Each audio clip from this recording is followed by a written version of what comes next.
I've seen comments like, what the heck do you do with Bitcoin? Or, I know it's good, but what is it used for? First, Bitcoin can be used as collateral for contracts, which I'll explain it later when I talk about Bitcoin smart contracts. Secondly, Bitcoin can be used to move your assets across borders without being noticed. When we go abroad, we must declare your assets to its custom to avoid violating the Foreign Exchange Transaction Act. For instance, it's cash. But Bitcoin doesn't need to do so because it can be stored and be loaded anywhere in the world from your smartphone. Critics often say Bitcoin is for money laundering. On the one hand, this makes sense. If criminals do so, it's money laundering. But if you go abroad for traveling, would you be willing to pay more fees to exchange to other currencies? Or getting interrupted from customs every time? No, we wouldn't. Let's put ourselves in the shoes of real riches. If you have to think of it from the point of view of people who just have millions or billions of dollars in different countries, Bitcoin won't go away because they can use it. Even if Bitcoin goes away, they're going to find something like Bitcoin because they need something to transfer their assets across borders without being noticed. Well, you might thought of gold. You're going to have to consider lots of cases to not get caught when traveling with gold, which is impossible. We see it in movies and stuff like that. With Bitcoin, you don't have to struggle with it. So what else is Bitcoin used for? It's used as a tool for an inflation hedge. As governments keep printing money, the value of the money we have keeps going down. So we have to do something about it, right? So what was the #1 hedge against inflation in our country? Real estate. So let's imagine if we go back to the 1970s and one person put their money into real estate and the other person put their money into a CD or savings account, and they did that for 30, 40 years. Those two households take completely different paths. People now realize, hey, saving is stupid. Well, if you don't want to call it stupid, then savings are an altruistic act. You're doing it for others. You're helping them out to have cheap finance to invest, and it's not for me. Of course, now that we're not looking at it cynically, I don't think it was stupid because the country and companies have grown. And those companies are known globally, and they're hiring children of the people who did that way. And so it's helped our country to become a global country worldwide. But let me put it this way. The days of innocence are over. Because they've seen examples from South Korea. Who? People in China and India and Vietnam have seen it. If we didn't have an example, we would believe that if we save like that, the government promised that if I save $100 a month now, in 10 years, this will be quiet a bit.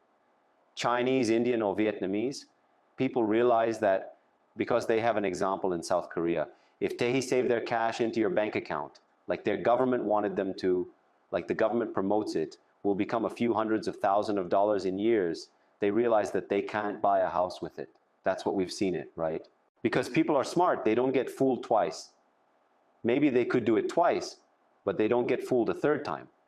So when economists hear the word hedge against inflation, they get upset. And they say, how does Bitcoin hedge against inflation? But when you ask them, well, then should I do my savings? I can't think of any economist in good conscience who would say, well, if you save, you're going to get a fair return on your savings 30 years from now. I can't think of a single economist who would say that. I don't think there's one, because economics presupposes that inflation itself is a good thing. The ideal currency that economists talk about would be a currency that depreciates over time. With that, they ask people to believe in that currency and save in that currency. They are trying to let people to do the way that his or their family wouldn't do. So even with one Bitcoin, we can look at this whole Bitcoin phenomenon and think about human morality and ambivalence and how deeply ingrained it is in people to talk about this public good to others and then pursue their own self-interest. If we think about the value of our money after saving in fiat currency and looking for it in 30 years, we have to hedge against inflation with real estate or gold or something like that. It's such a headache. Also, you have to have a lot of information. But Bitcoin is so simple in that regard. If you just buy it and hold it 30 years from now, it will be much higher than it is now. And even if you make 100 concession times, it will be better than saving. Fourthly, this is the consumption of electricity, which is now an issue, and nobody is speaking this yet. only myself speaking of it. Bitcoin financializes electricity. This is not what Satoshi Nakamoto intended in the first place when he developed it. If you study Bitcoin with me, you have to study Bitcoin mining in depth. And there are a lot of humanistic principles behind this Bitcoin mining. Bitcoin is about to inadvertently financialize electricity.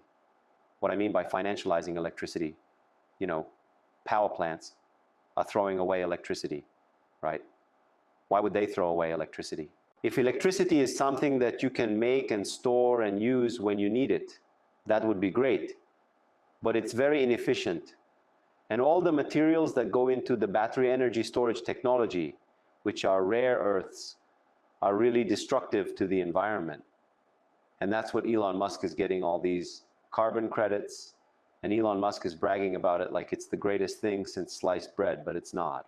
Electricity is not something that you can put in a bowl like food and put it in the fridge and take it out when you need it. You have to produce it whenever you need it, and power plants have to warm up. The basic principle of a power plant is to boil water and then spin those turbines. So the turbines spin and the magnets spin and make electricity. So basically, it's all about boiling water. So that's the difference what they use to boil water between with nuclear, with coal, with gasoline, or with natural gas. Except for solar and hydro, let's think of any power source that boils water. Is it cheaper to keep it at a constant simmer? Or would it be cheaper to boil it whenever you need it? Wouldn't it be cheaper to keep it at a simmer? So most of the time, they don't let the boiler cool down because they have to keep it boiling. But sometimes electricity is not demanding much, so it would be very energy intensive to cool it down and then boil it again and bring it up to temperature. So there's basically a lot of wasted electricity from power plants. In the case of nuclear power, there's a lot more electricity wasted than actually used. So when I was studying Bitcoin, I was looking up papers and saw that France has a lot of nuclear power. I think it's 70%. And there's a paper on how they're going to dispose of the excess electricity. For instance, should we put it into the ground? Now, if you let it go into the ground, there's going to be some effect that we don't actually know about. They are thinking about dumping the electricity now, taking into account what's around the area. But Bitcoin is something that you can mine 24/7. So if they use the excess electricity from the power plant to mine Bitcoins, and then they get paid for the Bitcoins that they mine, then it's still Bitcoin, but it's a transformation of the excess electricity. It's a transformation of the excess electricity, and it's not electricity itself, but financially it has a value and has a market price. So it's a way of storing my excess electricity. How do they convert that back into electricity? That's what we can do in finance. Because when the electricity is at its peak, when it's really needed, they can sell the Bitcoin they've accumulated at the power plant and buy electricity. There are different ways to buy electricity. There's the idea of buying surplus electricity, but they can also reward people for not using it. Will reward you for not using electricity at peak times, and so on. And if they have the money, they can use it that way. That's what finance is. It's a technique to make up for what we don't have from where it's excessive. It is not altruistic to do this, but it is finance that fills the gap from the surplus that each subject has by selfish desire. It's similar to taking this by time and by distance. It is a Bitcoin accumulated when there is electricity left over, and when there is a shortage of electricity, Bitcoin can be replaced with electricity, or even if it is not electricity, it can be replaced with other rewards. It's going to be interesting to see how Bitcoin becomes a tool for the power generation industry to financialize this electricity. These days, it's like, oh, Bitcoin just consumes so much of electricity. Or Elon Musk said Bitcoin can't be used because of electricity consumption or something like that. This use of Bitcoin may receive attention in this era due to environmental pollution. So, as you may think, Bitcoin is just code with no use whatsoever, or it's just a number. Like this are questions at a level that are embarrassing to ask. If Bitcoin had been 7 years ago or 3 years ago, you would have been able to ask this question. But now people have already figured out and are using it for that purpose. And in the comments, people say, so please tell me at least one thing you use Bitcoin for. Or something like buying coffee. You might not be able to buy coffee, but you can gamble. Gambling. I'll tell you later how important Bitcoin is to be able to gamble. Folks, the money pirates and gamblers spend is real money. You have to keep this in mind. When pirates and gamblers say, pay me with this money, I only take this money, that's real money. Why would they do that? They don't know when they're going to run away. They're going to have to abandon their place of residence and disappear somewhere. It's money to run away with, so that's what gamblers and pirates want. And that's what real money is. Well, just keep forgetting that you have dollars or gold in your head and rephrase the question like that. What is the money that gamblers and pirates want?